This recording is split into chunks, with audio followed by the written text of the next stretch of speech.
As tecnologias chinesas são surpreendentes, acabaram de mostrar isso. O que eles não mostram, o que eles têm, eles não mostram. O americano ele tem um negócio interessante.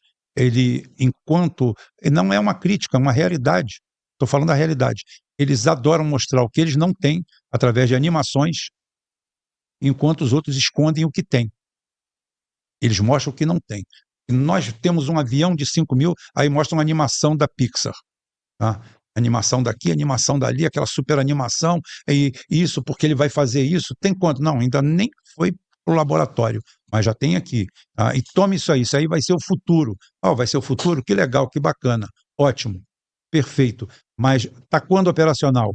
Eles estão 20 anos atrás em tecnologia militar aplicada de ponta. Por quê? Porque passaram tudo para iniciativa privada, aonde o único interesse é o lucro. Foi um passo errado. Como eles perderam o referencial da grande União Soviética, que estava do lado, aonde era ombro a ombro, ombro a ombro, foi a última vez. Por exemplo, todos os aviões de ataque praticamente dos Estados Unidos, que estão sendo refeitos em versão nova, são todos eles da década de 70. Os F-15 estão sendo repaginados, os F-16 estão sendo repaginados, o F-35, que custou uma fortuna incalculável, o F-35, ele simplesmente se mostra ser um avião problemático demais da Lockheed. O F-22 foi descontinuado, porque a quantidade de homem-hora de manutenção para ele, para a hora voada, e o preço dele se tornou proibitivo. Então, o que, que acontece? Tome fazer isso aí, tome fazer mais F-15. Agora o F-15 já está, o F-16, acho que está no bloco, estava no bloco 72 ou 76. Já é uma versão lá na frente, mas do mesmo avião. As B-52 continuam operacionais. A B-52, daqui a pouquinho, estão fazendo 100 anos de voo. Elas já estão com 70 anos voando. 70 anos, daqui a pouquinho faz 100 anos. Já estão pensando em mudar Mas com tudo isso é a maior potência militar. o quê? Não, não é a maior potência militar, não. Não é, não. Não é, não. Se você botar potência militar aplicada, tem números astronômicos. Tem números muito grandes. Números muito grandes que, por exemplo, a Rússia saiu fora deles. Eles deveriam sair também. Tem 13 porta-aviões que hoje, no campo de batalha, não estão significando absolutamente nada com o advento de mísseis hipersônicos. Eles mandaram um, um porta-aviões para o Mar Vermelho, tiveram que fugir dos Houthis. Sim. Pô, bicho, o que é Houthi na frente de alguma coisa? Tiveram que fugir dele. Por quê? Porque são máquinas vulneráveis. A melhor arma de guerra americana é, sem dúvida nenhuma, o submarino da classe Ohio, tá? Que carrega os mísseis Trident, carrega acho que 24 mísseis Trident cada um. São as melhores máquinas de guerra que os Estados Unidos têm. Inclusive até os ICBMs dele, os Minuteman, a última atualização deles é de 1970. 1970, eles teriam que gastar mais ou menos $1 trilhão. Inclusive, essas ogivas nucleares têm um problema de decaimento. Quem falou isso para mim foi um físico, amigo meu. Tá? O Matheus, não fui eu que falei isso, não. Ele falou assim: esses mísseis armazenados há tanto tempo tem um problema sério de silagem. De lá para cá, a Rússia criou 4 ou 5 famílias de mísseis, de CBMs. Então, quer dizer, o que é? A Rússia não vai às vias de fato com os Estados Unidos numa guerra convencional. Uma guerra convencional para eles não existe. Essa guerra que está tendo na Ucrânia é isso que vai ter mesmo, é só isso. Nem contra a OTAN. É convencional. É apertar o botão e cada um, quem pode mais, chora menos. É uma situação que eu acho que não vai acontecer, porque a arma nuclear é um elemento de dissuasão muito grande, suficiente para fazer com que ninguém aperte o botão. Os grandes nunca vão brigar. A briga pode ser um grande contra um pequeno, tá? Outro grande contra outro pequeno, mesmo com o outro apoiando, mesmo aquele negócio. Agora, os grandes nunca, porque seria uma decisão final, e eu acho que a esse ponto a gente não chega. Tá, então a China, você colocou a China ali atrás da Rússia, né? Isso, acho que isso é Não, não indiscutível, militarmente. em termos militares hoje, a Rússia fez um processo de desenvolvimento e a Rússia hoje, a Rússia está 3 anos treinando, né? Treinando e usando na prática. Ou seja, ele joga um míssil e vê como pode driblar, como pode sair fora, perdeu aqui, perdeu ali, tudo isso aí. Os cientistas estão lá 24 horas por dia, os engenheiros refazendo, calculando. Por exemplo, o sistema americano HIMARS, quando foi lançado lá, ele estava com eficiência de 75%. Em menos de um mês caiu para 15%. Olha a velocidade com que o pessoal responde, tá, aos desafios. Isso aí você só consegue no campo de batalha. Isso é jogar. Está jogando, não está treinando.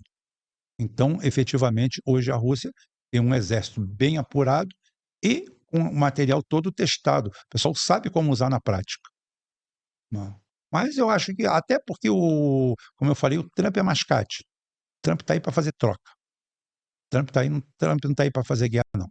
E você disse que o Trump e o Putin são Eles têm não sei se chegam a ser aliados, mas é o seguinte, eles têm um respeito mútuo muito grande. Inclusive, para quem não sabe, a posse do Trump foi feita em ambiente fechado. O pessoal falou que estava muito frio, que a conversa é fiada, e toda a posse lá é na mesma época do ano e no mesmo frio. Então é o seguinte, mas 10 dias antes, o Serviço Secreto da Rússia recomendou ao Trump que fizesse a cerimônia fechada, porque ele corria risco de ser assassinado. Por via das dúvidas, o que ele fez? Foi lá, falou: opa, os caras estão falando, por que eu vou duvidar? O Serviço Secreto da Rússia que falou isso. Então, pro Putin é melhor o Trump lá. Sim, olha só, eu acho que para o mundo é melhor o Trump lá. O Trump está com uma série de equívocos que podem custar caro para os Estados Unidos. Mas eu acho que para o cenário mundial, para a segurança mundial, o Trump lá é o melhor que tem. O Trump lá é o melhor que tem, não tenha dúvida. Hoje, no cenário de todos os candidatos que tinham lá nos Estados Unidos, de tudo isso aí, hoje o Trump é o melhor cenário que se apresenta, fazendo isso aí. Apesar de ter equívocos, apesar de estar colocando os pés pelas mãos, mas isso aí o pessoal vai pagar internamente se ele continuar errando desse jeito. Agora, para a geopolítica mundial, o Trump não é a mesma ameaça que o Biden com aquela conversinha identitária. Vem pra China? Olha só, eu acho que ele não é tão tolo. A última pessoa que ele conversou durante um bom tempo antes da posse foi exatamente com Xi Jinping. Inclusive, ele liberou o TikTok já na véspera de assumir. O TikTok tinha sido proibido, ele assumiu, ele pegou e liberou o TikTok. Mas ele deu um tempo, né? Tá, certo. Ele deu um tempo para resolver. Tá, tudo E bem. ele quer que empresa americana compre. Isso, mas aí é o seguinte, aí é a segunda parte. Aí ele se resolve. Mas foi com quem ele conversou. Então eu acho que tem muita conversa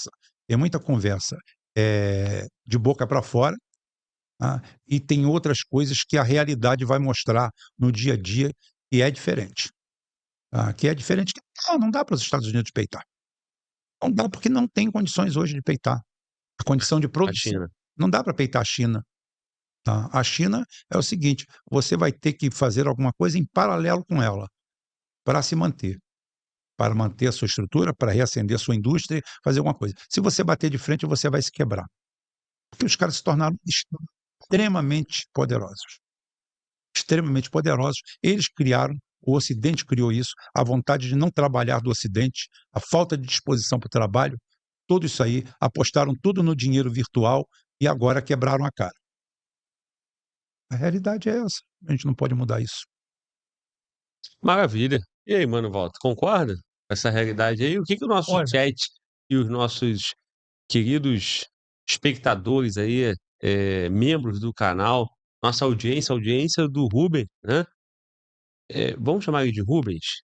O que que tu Rubem, não é acha? Rubem é com M.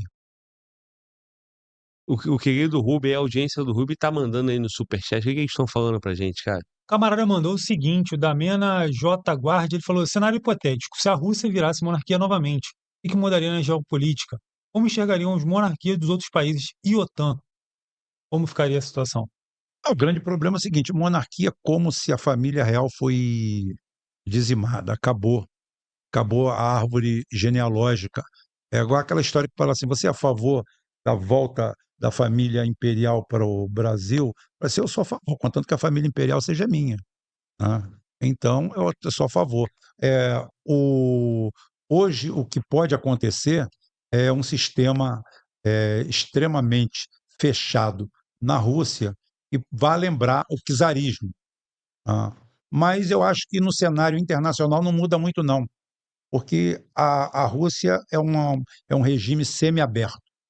Semiaberto onde? Você pode entrar, sair à vontade, mas toda atividade política é altamente vigiada, porque eles sabem o risco que eles correm, porque eles já quebraram a cara no passado. Todo burro que pisa num buraco não pisa no buraco duas vezes. Então a Rússia, com um processo de abertura, hoje ela faz um processo ao contrário, bem ligado à política, um processo mais fechado. Então esse daí é um dos segredos do sucesso, é blindar o sistema político deles. E leis fortes, ordenamento forte e uma sociedade. Hoje é o que eu falo para assim, cara, hoje que é de direita no Brasil, que mantém na cabeça acesa aquela chama de direita, porque eu sou pela família, negócio, cara, não tem que andar com a bandeira de Israel, ele tem que andar com a bandeira da Rússia, porque na Rússia não tem aborto, tá? Na Rússia a família, a Rússia não tem parada gay, tá? A Rússia não tem casamento Homoafetivo. homoafetivo, em Israel tem tudo isso. E o cara aqui que diz que é tradicionalista vive com a bandeira de Israel. Eu não sei, eu não entendo isso. Eu não consigo entender isso. Uma das maiores paradas do mundo é lá, lá em Tel Aviv. Tá? O cara que se diz de direita tradicionalista devia andar com a bandeira da Rússia. Mas aí o cara é tão burro que ele associa a Rússia com a União Soviética. Aí ele lembra de comunismo, que não tem comunismo nenhum lá, e a União Soviética já acabou em 91. Cada um com seu cada um. Eu estou aqui só para esclarecer. Mas tem quem discorde. E aí, mano, Val? Isso aí, claro que sim. Sempre. O camarada mandou aqui um superchat falando sobre a questão do armamento russo, né? Mas uma pergunta que eu gostaria de fazer aqui para você, Rubão, é o seguinte: Hum. tem ali China, Coreia do Norte, Rússia, quem que seria ali um grande manda-chuva desses países aí? Tendo, obviamente, a China e a Rússia sendo as maiores, né? Mas aí o Putin seria um imperador, cara que é o chefe de todo mundo? Não há chefe de todo mundo, não, cara. O Putin é um cara, um grande conciliador, cara. Putin é um grande conciliador que passou por várias etapas. O Putin, para quem não sabe, em 2007, ele propôs entrar para a OTAN e fazer parte da OTAN, e todo mundo seguir numa boa, e ele foi antagonizado pelo Ocidente, foi hostilizado pelo Ocidente e fizeram o isolamento dele. Então, meu amigo, ele falou: eu sou isolado? Sou, então tá bom, eu vou me defender. Vão botar sanções em mim? Eu vou me garantir, vou me segurar. E não pense você não, do grupo do Putin, o mais moderado é ele. Se fossem outros ali que estivessem no poder, a situação. Tem gente que fala assim: tomara que o Putin morra. Se você não sabe o que você está falando. Deixa cair o poder na mão de um Medvedev para você ver o que vai acontecer. Se em uma semana não faz uma merda. Tá? Então é o seguinte: o Putin é muito, muito, muito, muito, muito ponderado, quieto, calado, fala o necessário e é um estadista. É um estadista. É um cara que nasceu para o Estado. Ele nasceu efetivamente para aquilo ali. Tem disposição para aquilo ali. Tem gente que não tem disposição para uma coisa. Ele nasceu para aquilo ali. Afinal de contas, é um cara que era tenente-coronel da KGB. Então, não é pouca coisa. Ele, durante vários anos, ele teve na Alemanha, ele era o comandante do setor lá em Dresden, na Alemanha, e passou lá os últimos, acho que 10 anos. Depois ele viu a Rússia sendo destruída em 10 anos, em 9 anos na mão do Ocidente. O pessoal só foi para lá para fazer destruição, acabar com tudo, roubar tudo, montar quadrilhas, ganho, morte, assassinato. A Rússia chegou a ter 80 mil homicídios por ano, 145 mil habitantes, 145 milhões de habitantes, a 80, 90 mil homicídios por ano. Isso aí tudo virou passado. Então, em 10 anos, ele deu uma virada, uma guinada terrível na Rússia. Aumentou o PIB da Rússia quase 20 vezes nesse período. Então, é o seguinte, ele está na dele. Ele está na dele. Rubens, eu admiro. É algo admirável.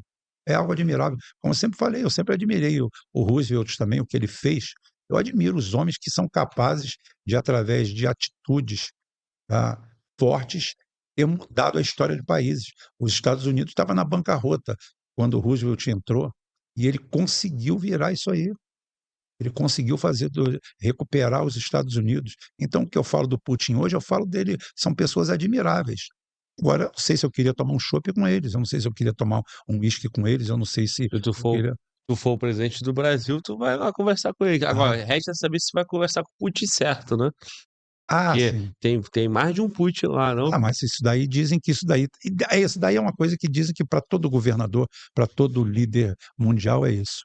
Até no Brasil, que dizem que tem uns 4. 4 Lulas? É. Meu irmão, por isso que nós estamos fugindo, né?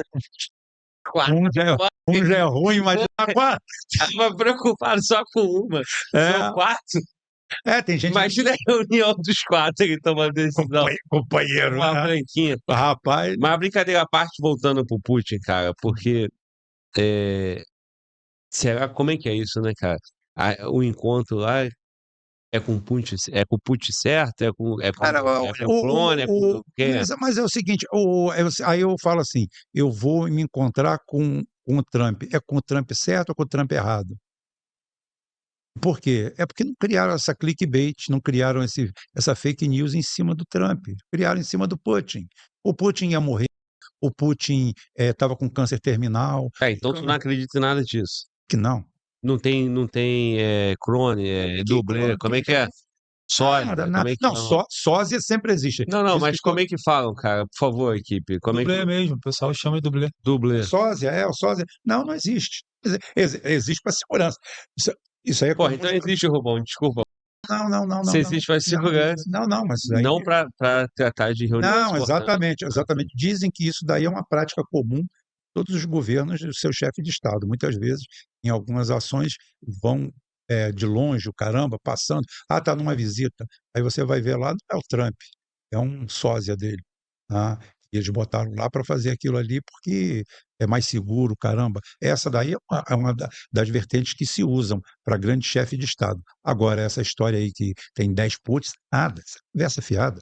E que o Putin verdadeiro já morreu? Isso aí é o seguinte, eu estou falando assim, rapaz, é o que eu falo assim, a satanização da Rússia é tanta, que o pessoal cada hora inventa alguma coisa. Uma das invenções é essa. Uma é que ele estava morrendo. Aí, como não colou, aí passamos para essa. Cada uma, vai. Pô, mas o cara não envelhece. Cara, o cara não envelhece porque é o seguinte, imagina... Não envelheceu. Ele não é a mesma pessoa, não é o mesmo jeito. O cara tá com... Ele tá bem. Tá? O cara que foi militar a vida inteira, se prepara bem, gasta, imagina o que não tem de tecnologia também a favor disso. Você vê o Xi Jinping também, sempre com aquela mesma cara. Negócio, imagina o que esse pessoal não usa, né? Imagino. Queria ter acesso ao que essa turma usa. A turma da ponta. Eu não queria não, cara. Não, tem uns conservantes bons lá, deve ter umas coisas boas. Deve ter. Então o Rubão presidente daqui a 30 anos vai ter a mesma cara. O mais bonito ainda. E aí, mano, Walter? E o Lula, já morreu ou não, cara? Cara, há quem diga que o sósia dele já até morreu, o dublê, né? Tá vendo? É o sósia, Mataram o sósia.